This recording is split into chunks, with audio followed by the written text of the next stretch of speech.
नमस्कारम साथियों।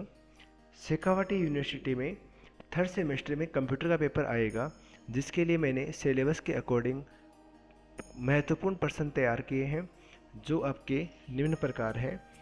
सबसे पहला हमें यूनिट फर्स्ट दिया हुआ है। यूनिट फर्स्ट में आएगा आपके introduction to computer and related terminology, यानी कंप्यूटर व उससे संबंधित शब्दावलियों का परिचय। तो इसमें पहला टॉपिक है आपके हार्डवेयर। अब हार्डवेयर में मैंने प्रश्न तैयार किए हैं, वो है आपके पास निम्न प्रकार हैं। मैं आपको बताना चाहता हूँ कि सबसे पहले मैंने सिलेबस को कवर किया है यूनिट फर्स्ट को इसके अंदर। इसके बाद में मैं आपके लिए ऑप्शनल पेपर बनाऊंगा, जो आपके लिए मॉक टेस्ट की तरह होगा। देखते स्टार्ट करते हैं। कंप्यूटर क्या है? कंप्यूटर की कोई एक तो परिभाषा है नहीं, अलग अलग परिभाषाएं हैं, आप अपने अनुसार से कुछ भी बता सकते हैं।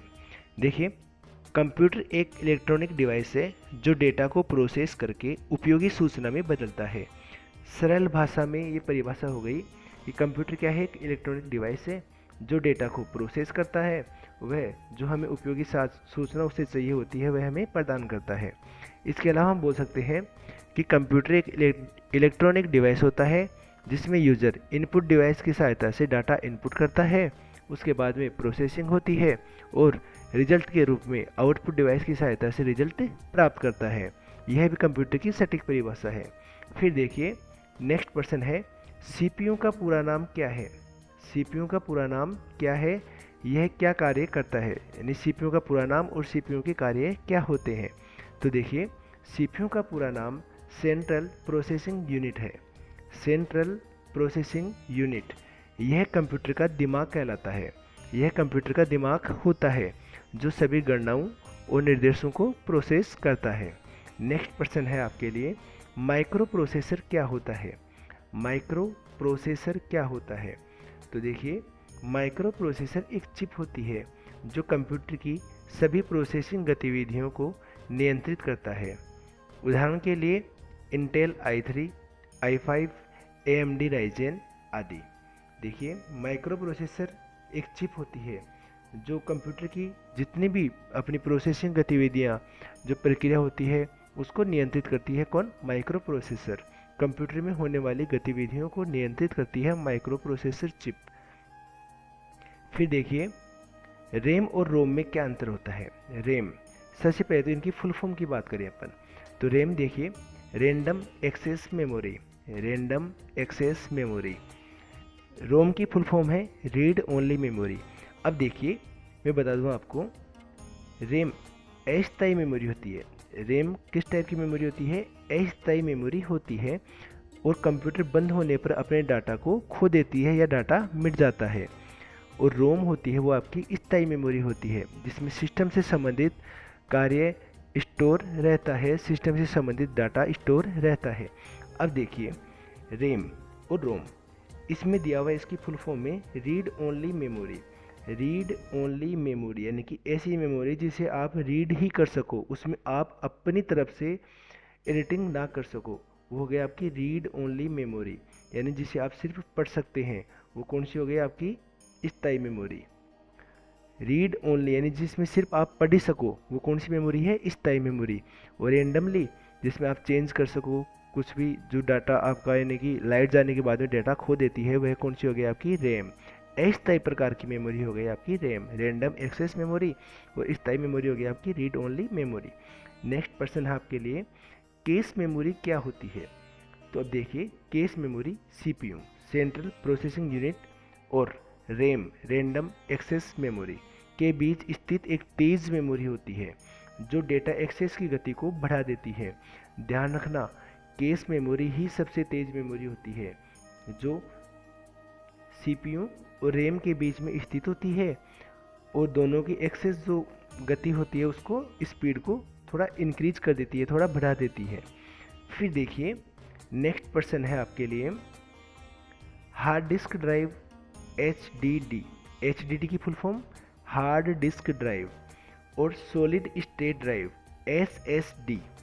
SSD की फुल फॉर्म हो गई सॉलिड स्टेट ड्राइव, और HDD की फुल फॉर्म हो गई हार्ड डिस्क ड्राइव। दोनों में क्या अंतर होता है? तो देखिए, HDD हार्ड डिस्क ड्राइव पारंपरिक मैग्नेटिक स्टोरेज डिवाइस है जिसकी गति कम होती है। ये क्या है, ये परंपरा के अनुसार चलती आ रही है, पहले से पुरानी डिवाइस है जिसकी गति कम होती है। SSD सॉलिड स्टेट ड्राइव, देखिए ये क्या होती है, ये तेज गति वाली स्टोरेज डिवाइस है जो एन एंड फ्लैश मेमोरी पर आधारित होती है। एन एंड फ्लैश मेमोरी पर आधारित होती है, यह स्पीड से काम करती है। SSD एन एंड का फुल फॉर्म होता है no and, no and. NAND flash memory पूरा नाम इसका नो एंड, जिसका एंड नहीं हो, नो एंड। फिर देखिए इनपुट डिवाइस क्या होते हैं। इनपुट डिवाइस ऐसे उपकरण होते हैं जिनकी सहायता से हम डेटा इनपुट करते हैं, डेटा कंप्यूटर में डालते हैं। तो देखिए इनपुट डिवाइस वे उपकरण होते हैं जिनसे डेटा कंप्यूटर में डाला जाता है। उदाहरण के लिए कीबोर्ड और माउस, यानी कि सिंपली है इनपुट डिवाइस जिससे आप कंप्यूटर को आदेश देते हैं। ऐसे उपकरण जिनकी सहायता से कंप्यूटर को आप आदेश देते हैं क्या कहलाते हैं, वह है इनपुट डिवाइस कहलाते हैं। फिर देखिए आउटपुट डिवाइस, ये तो उसका जस्ट अपोजिट हो जाएगा, विपरीत है उसके।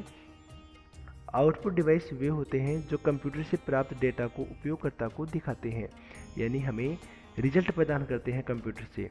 वो क्या कहलाते हैं आपके आउटपुट डिवाइस, जैसे कि मॉनिटर और printer.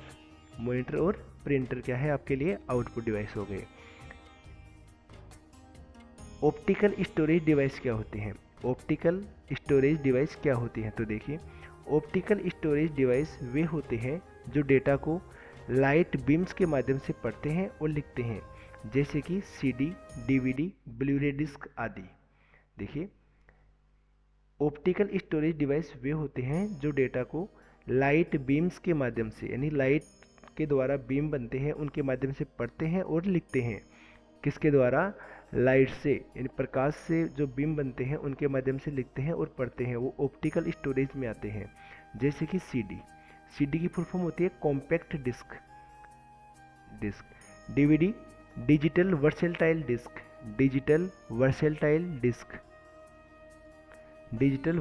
Disc, compact disc. Optical storage device क्या होते हैं, जो लाइट बीम्स के माध्यम से पढ़ते हैं और लिखते हैं, वो ऑप्टिकल स्टोरेज डिवाइस होते हैं। फिर देखिए अब हार्डवेयर के पर्सन हो गया आपके इंपॉर्टेंट। अब है सॉफ्टवेयर का पहला पर्सन है। सॉफ्टवेयर क्या होता है, सॉफ्टवेयर एक निर्देशों का समूह होता है जो कंप्यूटर हार्डवेयर को कार्य करने के लिए कहता है। वह हार्डवेयर को एक प्लेटफॉर्म देता है काम करने के लिए, यानी कि हार्डवेयर के बिना सॉफ्टवेयर कोई उपयोगी नहीं है और सॉफ्टवेयर के बिना हार्डवेयर कोई उपयोगी नहीं है। तो सॉफ्टवेयर क्या है, सॉफ्टवेयर निर्देशों का एक समूह होता है जो कंप्यूटर हार्डवेयर को कार्य करने के लिए कहता है। फिर देखिए इंपॉर्टेंट पर्सन आपके लिए है ऑपरेटिंग सिस्टम क्या है।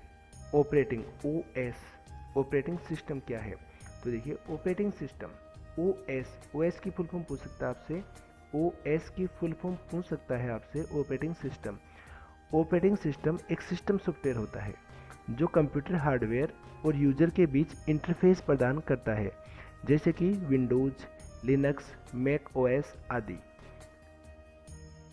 ऑपरेटिंग सिस्टम क्या होता है, एक सिस्टम प्रोग्राम होता है, सिस्टम सॉफ्टवेयर होता है जो कंप्यूटर के हार्डवेयर और यूजर के बीच इंटरफेस, यानी कि उन दोनों को जोड़ता है, हार्डवेयर को और यूजर को, अपन को और हार्डवेयर डिवाइस को यह आपस में कनेक्ट करता है। जैसे कि विंडोज हो गई आपकी, जिसमें विंडो 11, विंडो 10, विंडो 7 आपने नाम सुने होंगे ऐसे।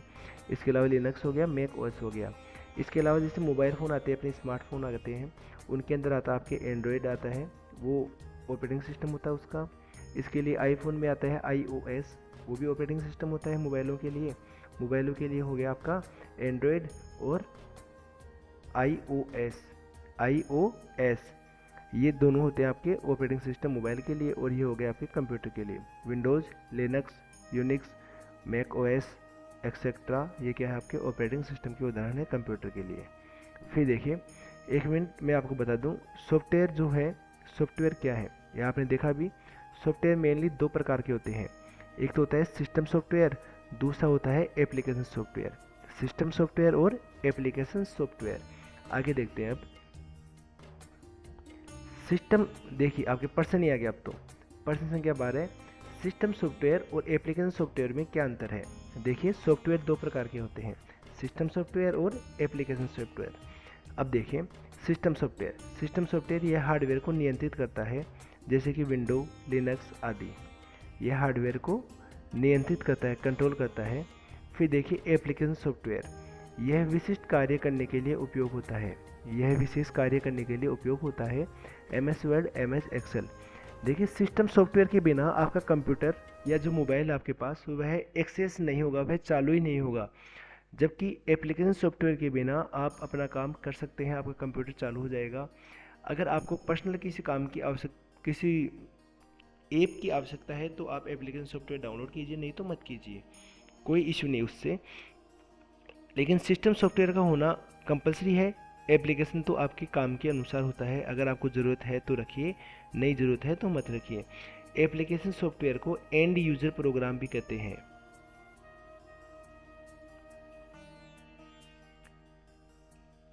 End user program, application software का दूसरा नाम है एंड यूज़र प्रोग्राम।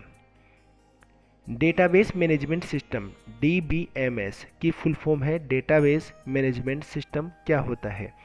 DBMS एक सॉफ्टवेयर होता है जो डेटा को संग्रहित करता है, उसे व्यवस्थित करता है, व प्रबंधित करने के लिए उपयोग होता है, जैसे कि MySQL, ओरेकल आदि। डेटाबेस मैनेजमेंट सिस्टम क्या होता है? एक सॉफ्टवेयर होता है जो डेटा को संग्रहित करता है, उसे व्यवस्थित करता है, वह प्रबंधित करता है। ये डेटाबेस मैनेजमेंट सिस्टम का कार्य होता है। फिर देखिए MS वर्ड में फाइंड और रिप्लेस क्या उपयोग है? फाइंड और रिप्लेस, यह फीचर टेक्स्ट को खोजने, फाइंड यानी खोजना, और उसे किसी अन्य टेक्स्ट में बदलना, रिप्लेस यानी बदलना के लिए उपयोगी होता है। फिर देखिए MS एक्सेल में फॉर्मूला और फंक्शन में क्या अंतर है?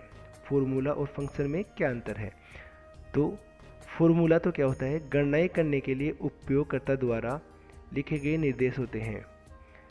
फॉर्मूला क्या होता है? गणनाएं करने के लिए उपयोगकर्ता द्वारा लिखे गए निर्देश होते हैं। जबकि फंक्शन क्या होते हैं? पूर्व निर्धारित सूत्र होते हैं, पहले से तैयार किए गए सूत्र होते हैं। जैसे कि सम, जोड़ने के लिए सूत्र होता है। आपका रो को आप सेलेक्ट कर लो, A1 से लेके A10 तक, तो आपका सम आ जाएगा उस बात तक। यानी कि फॉर्मूले क्या है? गणनाएं करने के लिए उपयोगकर्ता द्वारा लिखे गए निर्देश होते हैं, जबकि फंक्शन पूर्व निर्धारित सूत्र होते हैं। फिर देखिए फर्स्ट यूनिट में थर्ड टॉपिक दिया हुआ है आपके कम्युनिकेशन एंड कनेक्टिविटी। इसमें है पहला प्रश्न, नेटवर्किंग क्या है? नेटवर्किंग दो या दो से अधिक कंप्यूटरों को आपस में जोड़ने की प्रक्रिया है ताकि वे डेटा को साझा कर सके। नेटवर्किंग दो या दो से अधिक कंप्यूटर को आपस में जोड़ने की प्रक्रिया है जिससे वह डाटा शेयर कर सके। फिर देखिए लेन और वेन में क्या अंतर होता है? लेन लोकल एरिया नेटवर्क, वेन वाइड एरिया नेटवर्क, दोनों में क्या अंतर है? लोकल तो लोकल होता है और वाइड तो पूरा संसार का हो गया। देखिए लोकल एरिया नेटवर्क, छोटा नेटवर्क जो किसी भवन या कार्यालय तक सीमित होता है। फिर आता है वेन, वाइड एरिया नेटवर्क, यह बड़े भौगोलिक क्षेत्र में फैला होता है, जैसे इंटरनेट। समझ में आ गया? लोकल तो लोकल हो गया, और वेन जो वाइड एरिया नेटवर्क वो पूरे भूगोल पे, पूरे संसार के लिए लागू हो गया, इंटरनेट हो गया जैसे आपका। फिर देखिए हाँ, इनकी फुल फॉर्म जरूर आप याद कर लेना, क्योंकि फुल फॉर्म से आपके ज़्यादा प्रश्न आने हैं, क्योंकि आपका दिया हुआ है यूनिट फर्स्ट में शब्दावली, कंप्यूटर वेब से जुड़ी हुई शब्दावलियाँ, तो फुल फॉर्म तो बहुत इंपॉर्टेंट है आपके लिए। फिर है IP एड्रेस। क्या होता है IP? Internet protocol address. Internet protocol address यह एक यूनिक नंबर होता है जो नेटवर्क में किसी डिवाइस की पहचान के लिए उपयोगी होता है। ये क्या होता है? एक यूनिक नंबर होता है जो नेटवर्क में किसी डिवाइस की पहचान के लिए प्रयोग में लिया जाता है। IP address, internet protocol address. फिर है TCP या IP। क्या होता है? वो वापस से आ गया। TCP transmission control protocol, transmission control protocol, और IP इंटरनेट प्रोटोकॉल, इंटरनेट पर डेटा ट्रांसफ़र करने के लिए उपयोग किया जाने वाला प्रोटोकॉल है। कौन सा? TCP। इंटरनेट पर ट्रांसफ़र करने के लिए उपयोग किया जाने वाला प्रोटोकॉल कौन सा होता है? आपका TCP होता है। ईमेल क्या है? ईमेल आप जानते हैं, बेसिकली जीमेल है आपका। ईमेल इलेक्ट्रॉनिक मेल और जीमेल गूगल मेल। ईमेल क्या हो गया आपका? इलेक्ट्रॉनिक मेल, और जीमेल हो गया आपका गूगल मेल। ईमेल एक डिजिटल संदेश सेवा है जो इंटरनेट के माध्यम से संदेश भेजने और प्राप्त करने के लिए प्रयोग किया जाता है। इंटरनेट के माध्यम से संदेश भेजने व प्राप्त करने के लिए उपयोग होता है। फिर है ब्राउज़र क्या है, क्या दिया हुआ आपके, ब्राउज़र क्या है। तो देखिए ब्राउज़र एक एप्लीकेशन सॉफ्टवेयर है जिसका उपयोग वेब पेज खोलने, इंटरनेट ब्राउज़ करने के लिए किया जाता है। वेब पेज खोल के आप इंटरनेट एक्सेस कर सकते हैं, जैसे कि गूगल क्रोम हो गया, मोजिला फायरफॉक्स हो गया, माइक्रोसॉफ्ट एज हो गया, Google Chrome, Mozilla Firefox, Microsoft Edge आदि। ये क्या है, इंटरनेट एक्सेस करने के लिए हमें एक प्लेटफॉर्म देते हैं जहां हम इंटरनेट एक्सेस कर सकते हैं। फिर नेक्स्ट पर्सन है HTTP और HTTPS में अंतर क्या होता है। ये तो आपका सिक्योर होता है, एकदम सेफ होता है, और ये आपका अनसिक्योर होता है। तो देखिए HTTP hyper text transfer protocol, एक बार हम नाम देख लेते हैं इनके। हाइपर टेक्स्ट ट्रांसफ़र प्रोटोकॉल, अब इसका नाम क्या रहा है HTTPS का, hyper text transfer protocol secure. एक ही नाम है दोनों का। देखिए हाइपर टेक्स्ट ट्रांसफ़र प्रोटोकॉल, यह वेब डेटा ट्रांसफ़र करने का प्रोटोकॉल है, लेकिन सुरक्षित नहीं होता। ये सुरक्षित नहीं होता। कौन सा, HTTP। और जो HTTPS होता है वह आपका सिक्योर होता है एकदम। HTTPS hyper text transfer protocol secure, ये सिक्योर होता है, ये सुरक्षित होता है। आप जब भी कोई भी वेबसाइट ओपन करें तो उस पर ये HTTPS लिखा हुआ था आगे, www.https इस टाइप से आता है वहाँ पे। तो अभी चेक क्या करो S इसमें आ रहा है या नहीं आ रहा है। अगर S आ रहा है तो आप सिक्योर वेबसाइट पे जा रहे हैं, अन्यथा आप रॉन्ग वेबसाइट पे हैं। यह HTTP का सिक्योर वर्जन है जिसमें डेटा एन्क्रिप्टेड होता है। फिर है क्लाउड कंप्यूटिंग क्या होता है। क्लाउड कंप्यूटिंग एक तकनीक है जिसमें इंटरनेट के माध्यम से डेटा स्टोर व सॉफ्टवेयर सेवाएं प्रदान की जाती है, जैसे कि आपका गूगल ड्राइव आता है अपने मोबाइल के अंदर जीमेल वाले ऑप्शन के साथ, गूगल ड्राइव, ड्रॉपबॉक्स, AWS, इसके साथ माइक्रोसॉफ्ट वन ड्राइव। ये क्या करते हैं, ये अपने डेटा को स्टोरेज करके रखते हैं इंटरनेट के माध्यम से।